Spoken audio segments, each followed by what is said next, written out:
You didn't just watch a royal visit. You watched a 1,000-year-old system reach its absolute breaking point. At exactly 11 o'clock in the evening, under the cover of a moonless Windsor sky, the world's most carefully controlled institution allowed its most guarded secret to leak through the cracks. A king, facing the heavy reality of his own mortality, and a son, who once famously tried to burn the house down, stood side by side in the shadows, finally admitting that the silence between them had become far more dangerous than the truth. This was not a scheduled royal engagement. This was not about privacy or giving each other space. This was a story of secrecy, control, and a desperate power struggle that has left Prince William reeling in a state of absolute betrayal and Meghan Markle in a cold, calculating fury. The night shift security officer at Windsor Castle was the first to witness the anomaly. A lone black Range Rover approached the rarely used gate, a heavy timbered entrance typically reserved for maintenance crews and senior staff. The vehicle moved with a slow, deliberate purpose along the private access road that snaked toward the hidden quarters of the ancient estate. The driver didn't just ask for entry. They displayed the precise credentials and high-level security codes that grant immediate access, bypassing every standard checkpoint protocol that even senior working royals are usually required to follow. This was inside access. This was a breach of the strategic silence that has defined the monarchy for the last 2 years. As the gates groaned open and the vehicle disappeared into the deep shadows of the castle grounds, the seismic reality became clear. Prince Harry was back. He emerged from the rear passenger seat wearing dark clothing, a baseball cap pulled low to obscure the face that has graced 1,000 tabloids. But you cannot hide the energy of a crisis. Harry didn't walk through the grand entrance. He was ushered into a side door that opened from the inside before he even reached it. Someone was waiting. Someone had been watching the monitors, counting the seconds until his arrival. By midnight, the state apartments were supposed to be dark, a tomb of tradition. But a lone member of the cleaning crew noticed lights flickering in the king's private sitting room. Through a partially open door, the deeper, weary tones of an older man, Charles, clashed with a second, intense voice that could only belong to Harry. This wasn't a warm reunion. It was a clinical, business-like dissection of a family legacy that was falling apart. The palace machine tried to manage the perception, but they couldn't control the physical evidence left behind. By dawn, the presence of unexpected security officials in sections of the castle that usually remain calm overnight told the staff everything they needed to know. The discovery of fresh coffee cups and used glasses in the king's private study items that were not there during the final evening inspection confirmed that the meeting had lasted for hours. The king and his prodigal son had negotiated through the night, and in doing so, they had bypassed the heir to the throne entirely. The atmosphere inside the castle was no longer one of routine.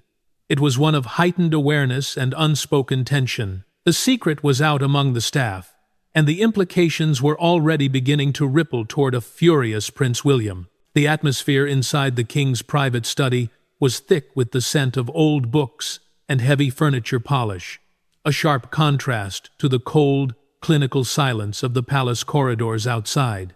This was the inner sanctum, a place where history is made not through speeches, but through signatures.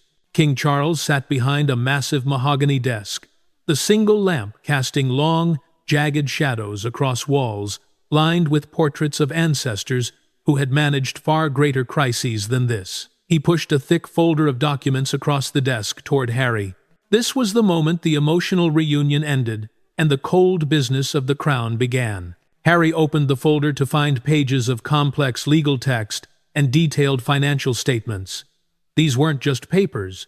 They were the blueprint for the next generation of the royal estate. Charles explained each clause with a weary precision, focusing on property rights, trusts, and assets that remained tied to Harry's position despite his move to California. But as Harry turned the pages, he hit the first seismic revelation. Several major decisions regarding family estate management had been made during his absence, decisions that directly impacted the future inheritances of Archie and Lilibet. The realization was a physical blow. The secrecy of the palace hadn't just been about protecting the king's health. It had been used to quietly restructure the family's wealth, while Harry was 3,000 miles away. The king moved the conversation toward the institutional burden. He spoke plainly about his declining health, admitting that the years ahead were fewer than anyone wanted to acknowledge. He described the crushing weight currently resting on William and Catherine, and then he laid out the trap. He suggested that Harry could take on a specific, limited role, a way to support the institution without returning to full-time royal duties or leaving America permanently. It was a proposal for a gradual rehabilitation of Harry's image through carefully selected charitable initiatives and strategic ceremonial appearances. To an outsider, it looked like an olive branch. To a strategist, it looked like a golden cage, designed to pull Harry back under the influence of the palace advisors. For hours, they worked through the complex materials. Charles was honest, direct, and avoided any emotional manipulation, which in itself felt like a tactic. He presented plans developed by solicitors and financial experts that promised to protect Harry's interests while respecting his independence. But there was a catch. These modifications required Harry's immediate consent and his signature on multiple legal forms. Deadlines were looming, and Charles emphasized that certain decisions could not be postponed. Harry sat there, a pen in his hand, feeling the immense pressure of the moment. He was being asked to sign off on his family's future, without the counsel of his own legal team, and most importantly, without a single word to Meghan. The weight of that midnight handshake at 3 a.m. wasn't just about family peace. It was the sound of a trap snapping shut. Prince William arrived at his office in Kensington Palace shortly after 8 a.m, expecting a routine day of administrative duties and strategic planning. But the atmosphere was already poisoned. His private secretary was waiting by the door, an expression on his face that immediately signaled a disaster in progress. The door was closed with a deliberate, heavy click before the words were even spoken.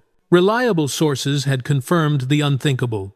Prince Harry was not just in England, he was currently inside Windsor Castle, having arrived under a cloak of absolute secrecy the night before. William stood completely still, the silence in the room becoming deafening. To anyone else, he might have looked composed, but those who know him saw the signs of a burgeoning storm. The jaw tightening until it was a hard line of bone, the hands clenching white-knuckled at his sides. This wasn't just a surprise visit. It was a seismic betrayal of the family's internal trust. He demanded to know who had authorized this, why the hierarchy had been bypassed, and why the heir to the throne was the last to know. The answer was the most bitter pill of all. King Charles had personally managed the logistics. The king had kept his own successor in the dark to facilitate a private meeting with the man who had spent years attacking the institution they both served. Within 30 minutes, William was in a vehicle, racing toward Windsor Castle. The drive passed in a tense, vibrating silence. As he stared out the window, his mind was a whirlwind of frustration and cold calculation. He thought of the years he had spent managing the fallout of Harry's public accusations, the interviews, and the memoirs that had wounded the family. He thought of the loyalty he had shown to the crown, only to be excluded from a meeting that could determine its very future. For William, this wasn't just a father seeing a son. It was a king negotiating with a rebel, without the presence of the man who would eventually have to live with the consequences of those negotiations. Upon arriving at Windsor, William didn't wait for the usual formalities. He strode through the ancient stone corridors with a radiating anger that sent staff members scattering. He reached the king's private study and entered without a knock, a breach of protocol that underscored the severity of the crisis. King Charles looked up from his desk, his expression a weary mixture of guilt and resignation. The confrontation was immediate and scorched the air.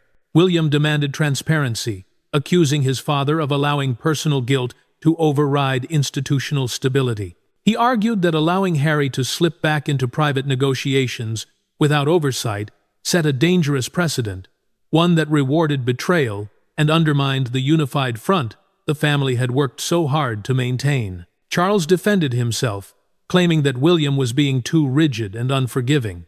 He argued that, as a father, he needed the space to speak to his younger son without the interference of sibling rivalry. But William countered that Charles was no longer just a father. He was the king, and his sentimentality was being manipulated. He insisted that any re-engagement with Harry must happen on terms that protected the institution and its future leaders. The exchange was the most heated the two men had shared in years. A clash between a king trying to heal his family and an heir trying to save the monarchy. The meeting ended with a cold concession. William would not be kept in the dark again, and before the morning was over, he would face his brother face to face. William left the study not with relief, but with a cold, lethal determination as he headed toward the guest wing where Harry was hiding. While the ancient stone walls of Windsor Castle were witnessing a historic family collision 5,000 miles away in Montecito, California, a different kind of storm was gathering. Meghan Markle awoke to the soft morning sunlight of the Santa Barbara coast, but the tranquility was shattered the moment she reached for her phone. The screen was a chaotic battlefield of missed notifications, news alerts, and urgent messages from her global PR team. The headline was everywhere, blinking with a cold, relentless persistence. Prince Harry had been spotted at Windsor. He wasn't just in the UK. He had been there for hours, conducting a midnight meeting with the king that she had no part in.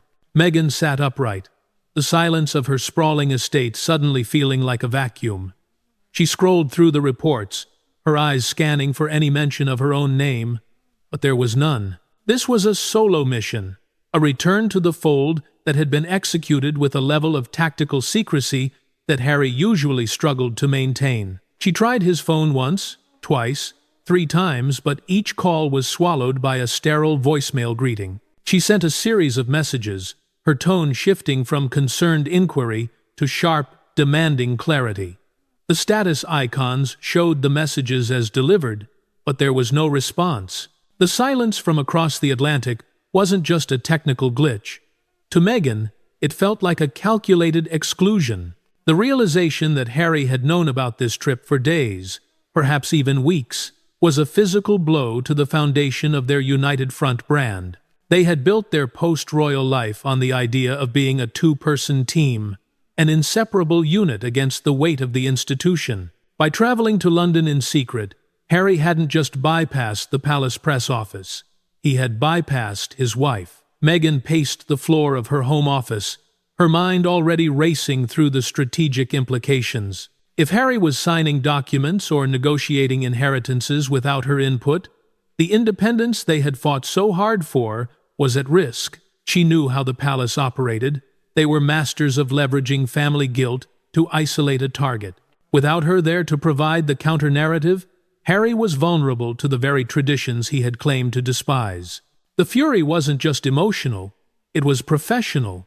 Every news outlet was now painting her absence as a sign of a rift or a loss of influence. Her phone rang again, this time a close advisor confirming that the leak had likely come from within the palace itself. A strategic move to show Harry returning to the fold while leaving her in the California cold. The panic began to crystallize into a cold, lethal anger. Harry had walked back into the lion's den without a map, and in doing so, he had left their partnership exposed. By 9 in the morning California time, the betrayal was complete. When Harry's name finally appeared on her screen, his voice sounding tired and defensive, Meghan didn't offer sympathy. She offered an ultimatum. The foundation of their marriage was built on transparency, and Harry had just broken the first rule of survival. The silence in the guest wing of Windsor Castle was not peaceful. It was heavy, suffocating, and charged with the electricity of a decade of unresolved resentment. Prince William walked through the quiet corridors leading to the residential suite, his footsteps echoing off stone walls that had witnessed centuries of family civil wars. He passed portraits of ancestors whose cold, painted eyes seemed to judge the modern wreckage of the House of Windsor. When he reached the door, he didn't hesitate.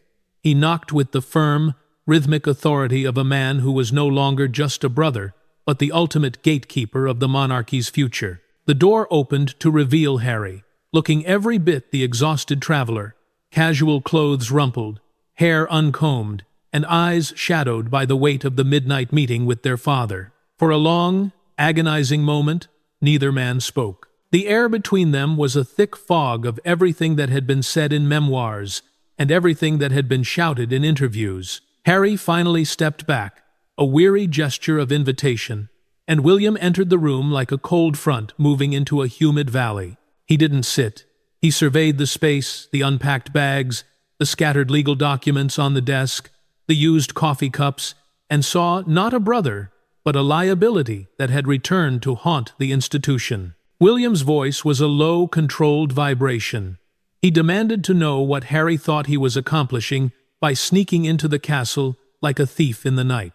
He laid out the reality of the damage, the leaked headlines, the scrambling palace officials, and the betrayal of the united front they had worked so hard to maintain during the king's illness. To William, Harry's presence was a strategic disaster. He challenged the notion that Harry could simply bypass the hierarchy and negotiate private deals with the king, while the rest of the family dealt with the public fallout of his previous attacks. Harry shot back with a defensive fire that revealed his own deep-seated bitterness. He reminded William that he was a son of the king, summoned by the reigning monarch himself. He accused William of acting like a self-appointed warden, trying to block a son's access to a father who was facing a health crisis. The argument quickly devolved from institutional stability into the raw, bleeding wounds of their childhood. They spoke of loyalty, of Diana, and of the toxic briefing wars that had turned them into strangers. William issued a lethal ultimatum. There would be no hybrid role, no half-in, half-out arrangement that allowed Harry to collect the benefits of royalty while living a life of Hollywood independence. As the sun began to rise over the castle battlements, the brothers stood further apart than ever. The bridge between them finally and irrevocably burned. The silence inside the royal archives at Windsor Castle is unlike any other in the world. It is a silence reinforced by centuries of secrets, hidden agreements, and decisions that have shaped the destinies of nations. Harry entered this space not as a guest, but with the birthright access of a prince of the blood, a prerogative that the palace, despite his departure from royal duties, has not yet been able to officially strip away. While William and Charles were locked in their own tactical confrontations, Harry chose a different path.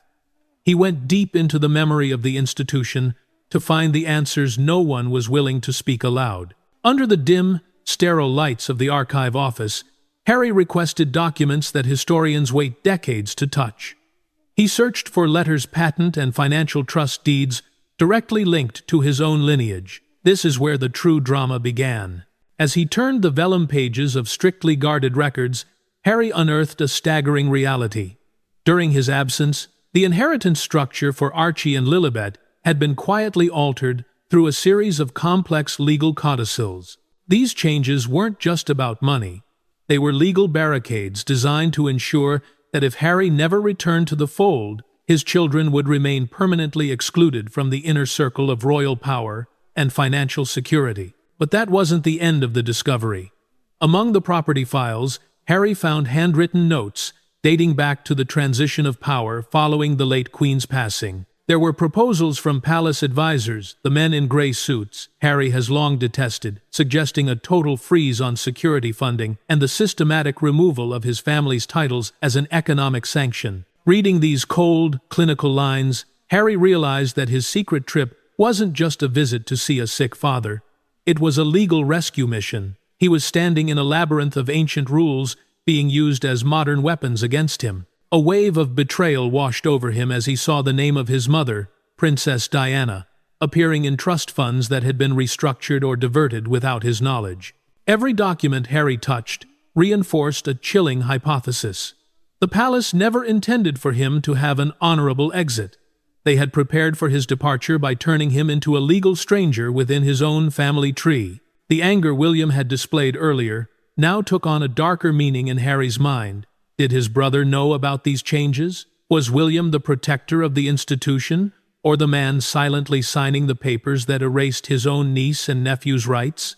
With his phone vibrating relentlessly with furious messages from Meghan in California, Harry realized he was caught in a pincer movement, a wife demanding absolute transparency and a dynasty quietly deleting his name from history. He was no longer just a son visiting a father.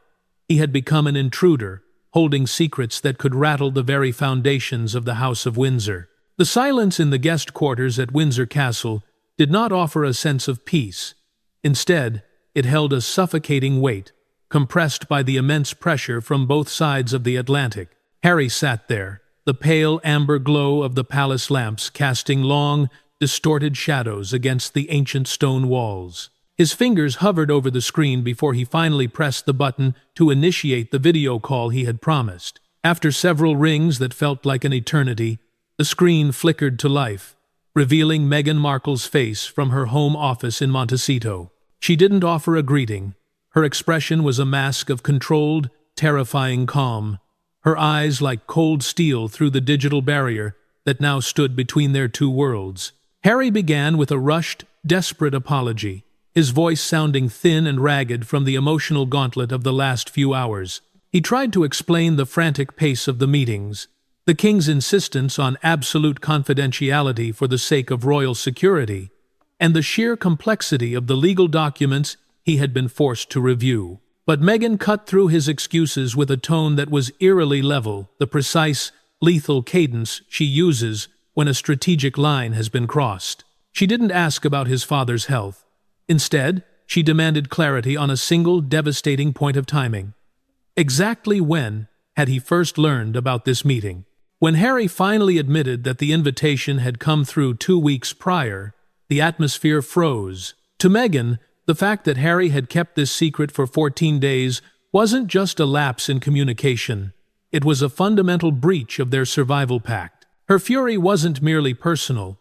It was the clinical outrage of a strategic partner who had been excluded from the most critical move in their shared history. She reminded him that their entire brand, their very safety in America, was built on the foundation of a united front. By entering into unilateral negotiations with the palace, Harry had violated the first rule of their independence. She dissected his choices with surgical precision, pointing out how the palace had successfully isolated him, leveraging his childhood guilt and his sense of duty to draw him back into a system they had sacrificed everything to escape. For Meghan, Harry wasn't visiting a sick father. He was walking backward into a trap that was being reset by the very people who had once tried to erase her. The final moments of the call shifted from a debate into a cold, non-negotiable ultimatum. Meghan stated clearly that she would not be a silent witness to a half-in, half-out arrangement that Harry might be tempted to sign. She demanded that he immediately email digital copies of every single document he had put his pen to while inside those castle walls. She made it clear that if he chose to maintain these clandestine links to the monarchy through deception, he was effectively dismantling the foundation of their life in California. The call ended with the sharp, final click of a closed laptop from the Montecito side, leaving Harry alone in the dark heart of Windsor.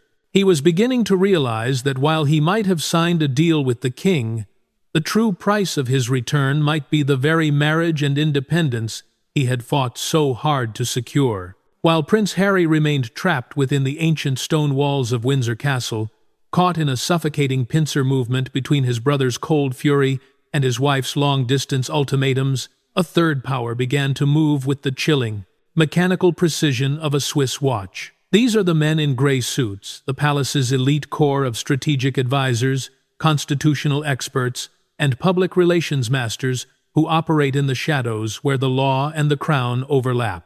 They did not wait for the emotional dust of the family confrontations to settle. They began to rewrite reality in real time, shaping a narrative that served only one master: the survival of the institution.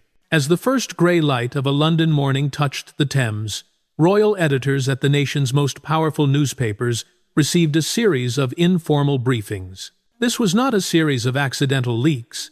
It was a high-level, strategic counterattack designed to seize total control of the global narrative surrounding Harry's midnight return. The campaign was engineered with a level of psychological sophistication that Harry was never equipped to handle. Instead of attacking the Duke of Sussex directly, which would only validate his previous claims of palace cruelty, the Grey Men began to craft a heart-wrenching picture of a man desperately searching for his way home. Anonymous palace sources, speaking with a calculated, fatherly sympathy, began to describe Harry not as a rebel, but as a tired, regretful son who had finally seen the light in the shadow of his father's grave illness. The objective was surgical and lethal, to detach Harry's identity from the Montecito revolutionary brand. By reframing Harry as a victim of his own choices, the palace was subtly whispering to the world that his previous hostility wasn't a reflection of his true character, but rather the tragic result of an outside influence. They didn't have to name Meghan Markle. The silence did the work for them. The contrast in the global reporting was staged with brutal effectiveness. While Harry was being portrayed in the UK media as having warm, constructive, and deeply emotional conversations with King Charles, the coverage of Meghan was redirected to her absence, her isolation, and the fury radiating from California. The palace advisors were executing a masterclass in the classic divide-and-rule strategy. They wanted the British and American public to believe that Harry was the one reaching for peace, while Meghan remained the sole, bitter obstacle to a royal reconciliation. This created an impossible psychological pressure on Harry. It forced him into a corner where he had to choose between the welcoming embrace of the crown and the perceived control of his wife. If he returned to Montecito without a signed agreement, he would appear to the world as a man broken and dominated.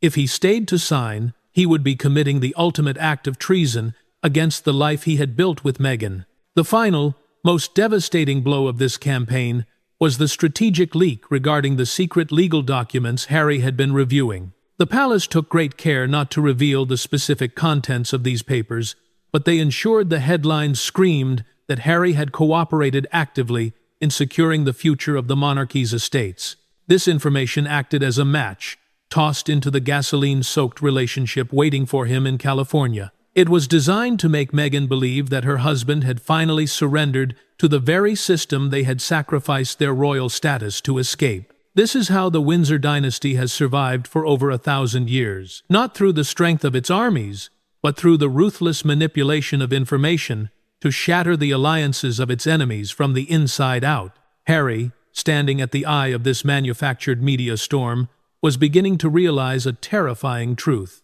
No matter how sincere his conversation with his father had been, the palace machine was already using him as a pawn to ensure that in this Game of Thrones, Meghan Markle would be the one to lose everything. As the dawn light began to cast long, cold shadows across the king's private study, the time for theoretical discussion ended, and the moment of finality arrived. The thick leather folder remained open on the mahogany desk, its pages filled with the clinical language of trusts, titles, and ancestral legacies. King Charles had retreated into a watchful silence, leaning back in his chair, leaving the silver fountain pen resting on the blotter like a loaded weapon. For Prince Harry, this was no longer a meeting about family reconciliation. It was a high-stakes auction for his children's future. Every second that passed in that quiet room was a second where the foundation of his life in California was being eroded by the gravity of his royal blood.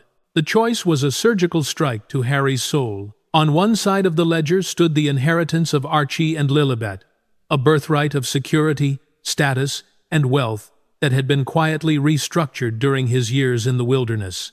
To refuse to sign these documents meant effectively allowing the Grey Men to delete his children from the royal roadmap forever. It meant walking away from the only system that could offer them the level of protection and legacy he believed they deserved. But the cost of that signature was a betrayal of the one person who had stood by him in the trenches of Montecito. Meghan's ultimatum was still ringing in his ears, a digital echo of a marriage contract that demanded absolute transparency. To sign these papers, in secret, under the roof of the institution they had fled, was to commit a fundamental act of domestic treason. Harry looked at the signatures of his ancestors on the documents nearby, the ink of kings and queens who had always put the institution before the individual. He realized that the palace hadn't just invited him back to see a sick father.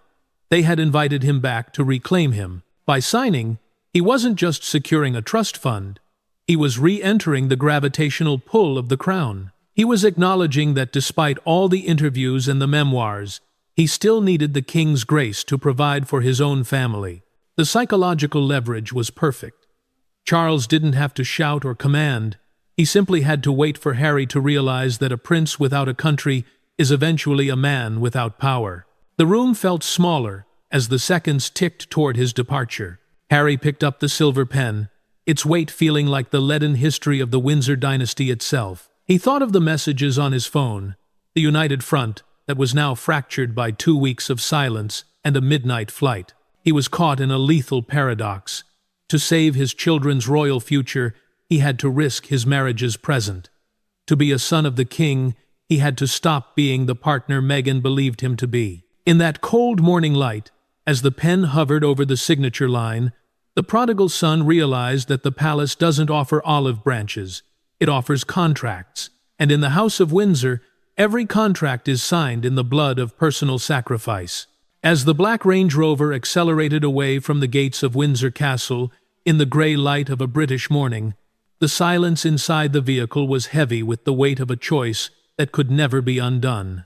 Prince Harry sat in the back, the ghost of the silver pen, still haunting his fingers.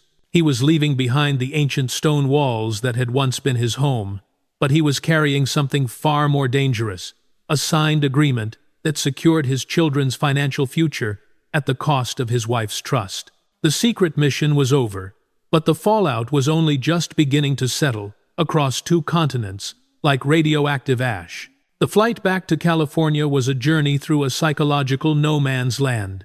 Harry wasn't returning as a victorious rebel, he was returning as a man who had negotiated with the enemy behind closed doors. When he finally walked through the doors of his Montecito estate, he didn't find the warm embrace of a united front. He found a house of glass and silence. Meghan's reception was not explosive, it was clinical. The fury she had displayed over the video call had crystallized into a cold, detached assessment of their partnership. By signing those documents without her review, Harry hadn't just secured Archie and Lilibet's titles. He had effectively signaled that when the stakes are high enough, the pull of the crown is stronger than the promises made in California. Back in London, the men in grey suits were quietly celebrating a masterclass in institutional survival. King Charles had achieved exactly what he set out to do. He had protected the family's assets, secured a legal tether to his younger son, and successfully isolated Meghan from the inner workings of the monarchy's future. Prince William, though still radiating a sense of profound betrayal, understood the tactical victory his father had secured. The institution had proven that it doesn't need to win a PR war to win a power struggle, it simply needs to wait for the individual to blink. The royal order has shifted. Harry is no longer just a distant exile, he is now a contractual member of the family's legacy, bound by signatures that Meghan may never forgive. This midnight visit to Windsor was the moment the mask finally fell away from the Sussex independence. It revealed that even in the modern age of Hollywood branding and global streaming, the ancient gravity of the British monarchy remains an inescapable force. Harry's secret return solved nothing. It merely exposed the deep, jagged fractures that will define the next decade of the royal story. As the palace continues to leak its version of the reconciliation, the reality in Montecito is far darker. The House of Windsor has survived another crisis, but the cost was the final, irrevocable breaking of a brother's trust and the chilling realization that in the game of crowns, there are no happy endings, only strategic concessions. The question remains, was the inheritance of a prince worth the soul of a partnership? The world is watching, but the answer lies behind closed doors that may never open again.